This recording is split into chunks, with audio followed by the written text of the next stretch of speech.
तो फ्रेंड्स, एक गुरुकुल में एक बच्चा था जो कि बहुत ही मंदबुद्धि था। अपनी पूरी कक्षा में सबसे मूर्ख था और उसे कुछ याद नहीं रहता था। 10 वर्ष बीत जाने के बाद भी वह मूर्ख ही बना रहा। सभी साथी उसका मजाक उड़ाते हुए उसे वरदराज कहा करते थे, मानो बैलों का राजा। दूसरे शिष्यों द्वारा उस बच्चे को चिढ़ाया जाना गुरु को पसंद नहीं था, लेकिन उन्हें यह भी पता था कि यह बच्चा सीख नहीं पाएगा।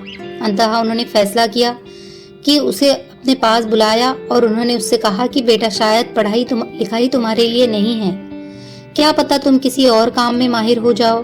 अंततः यहाँ पढ़ने में अपना समय खराब मत करो और जाकर कोई और कार्य करने की कोशिश करो। मेरा आशीर्वाद तुम्हारे साथ है, तुम्हें भगवान अवश्य कोई रास्ता दिखाएगा। यह सुनकर शिष्य को बहुत दुख हुआ। इसके बाद उसे कुछ नहीं सूझा और निराश होकर उसने आत्महत्या करने की ठान ली। वह रास्ते में एक कुएं के पास गए।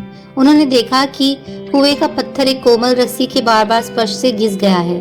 वरदराज ने सोचा कि जब इतना कठोर पत्थर कोमल रस्सी के बार बार रगड़ने से घिस सकता है, तब परिश्रम करने से मुझे विद्या क्यों नहीं प्राप्त हो सकती। उसने तत्काल आत्महत्या का विचार त्याग दिया और गुरुदेव के पास लौट आए। उसने गुरुदेव को कुछ दिन और रखकर शिक्षा देने की प्रार्थना की। सरल हृदय के गुरुदेव राजी हो गए। वरदराज ने मन लगाकर पढ़ना आरंभ कर दिया। उसकी ज्ञान प्राप्ति करने की इच्छा इतनी तीव्र थी कि समय और भोजन का भान भी नहीं रहता था। यही वरदराज आगे चलकर संस्कृत के महान विद्वान बने। संस्कृत व्याकरण समझने में बहुत कठिन होती है और इसका वरदराज को बाखूबी अनुभव था। उसको सरल बनाने में उन्होंने लघु सिद्धांत कौमुदी की रचना की। परिणनीय व्याकरण का संक्षिप्त सारांश इस ग्रंथ में है। वरदराज की कहानी से एक लोकोक्ति प्रचलित हो गई, जो कि हर बच्चे के लिए स्मरण रखने योग्य है।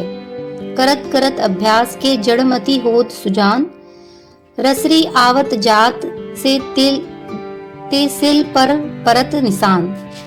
करत करत अभ्यास दोहा के रचयिता महान कवि वृंद है। इसमें वे कहना चाहते हैं कि निरंतर परिश्रम करते रहने से असाध्य माने जाने वाला कार्य भी सिद्ध हो जाया करता है। असफलता के माथे में कील ठोककर सफलता पाई जा सकती है। जैसे कुएं की जगह पर लगी सील पानी खींचने वाली रस्सी के बार बार आने जाने से, कोमल रस्सी की रगड़ पड़ने से घिसकर उस पर निशान अंकित हो जाया करता है।